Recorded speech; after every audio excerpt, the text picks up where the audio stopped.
Dr. Shawn Wilson, the head, the boss, as you would say, the big cheese at Louisiana's Department of Transportation and Development. Hey, Dr. Shawn, how are you today? And good morning. How are you guys doing? Well, I'm getting younger every day, but we don't talk about that much. Let's start with gas tax and some of the tax plans in the current state legislature. Did this legislative session begin with you being confident about the gas tax passing, or were you kind of, it's a long shot at best? I'll tell you, because it's been 30 years, I figured if it was easy, it would have been done already. And I think my attitude coming into this session was hopeful and confident in the data and the facts, and I remain hopeful and confident in the data and the facts. We'll get to the data and the facts in a second. I'm sure you've met with Governor John Bell, with the governor more than one time about this topic. Is the governor confident, or was the governor hopeful? I think the governor was in a different position than I am, because he has a much broader fight on his hands in terms of getting things done for the state and trying to right the wrongs. As secretary, I get to deal just with transportation. When's the last time you spoke with the governor? Spoke with the governor about a week ago on this issue, actually. And he said at the time? At the time, I think he was in the same mindset that this is a heavy lift, and this is an important project and an important effort. And I think he is hopeful as well that something can come out of this to prevent us from going down the wrong road, no pun intended. It looks like there's a report this morning that you and the governor have sent lawmakers documents showing what projects could be funded in their areas with the gas tax, and it looks like you're kind of settling on a 17-cent hike. Sending out a list of projects that, hey, we will fix these roads in your area if we get this passed.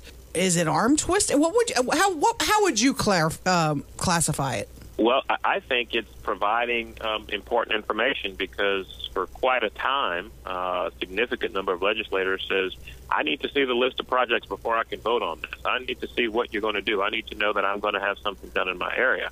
And so what the Transportation Task Force did, along with a coalition of advocates who are trying to do this from economic development circles, we put together a document that highlighted the substance of the Transportation Task Force. It took an 80-page document and put it into a small leaflet of sorts that's about 6 pages that highlighted the conditions as well as the recommendations. And then we provided each legislator with an assessment of what's their share of the backlog. What can you see in your legislative district that is an unmet need? And we also provided, on a regional basis, information about mega projects, about ports and airports, to let you as a citizen and let that legislator know these are the ports and the airports and the mega projects that impact your region or your district. While it may not necessarily be directly in your district, the port is important to folks in DeSoto Parish, just like it's important to folks in Caddo-Bossier, just to give them an idea of how quickly these funds could be put to use on projects. If you're telling legislators from Northwest Louisiana that if you vote for the 17-cent a gallon gas tax, you'll get a new Jimmie Davis Bridge, are you at the same time sort of implying that if it doesn't pass, are you telling them that you won't? Absolutely not, because the reality is these type of decisions will not be funded or supported by everyone, and when it passes, if it were to pass, we would not punish folks for not voting for it.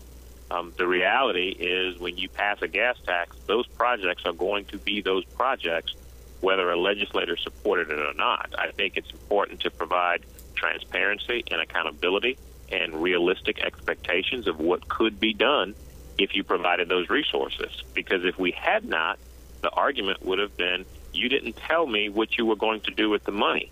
And so instead of getting to that point, what we said was, here are the mega projects that we want 50% of whatever you give us to go toward, and here are the preservation projects that are in your legislative district and other legislative districts, because it's not exclusive just to certain legislative districts, because it's based on real need, and need knows no boundaries of legislative district or political affiliation. Doc, what's on the list for Northwest Louisiana? I know you're joining us here at the last minute, but do you have that in your brain? I do not have it right in front of me, because we had a no less than 175 additional projects that could be let, I think, in the very next year. But Jimmie Davis Bridge is on there? And Jimmie Davis Bridge is on there. That is a mega project, and it Okay. is probably one of the most prime mega projects ready to go to design, build, should we have enough funds to get it out sooner than later. If it's not, the gas tax does not pass, what's the status of a new bridge? I think that the issue with the gas tax passing or not passing is we can give you those mega projects.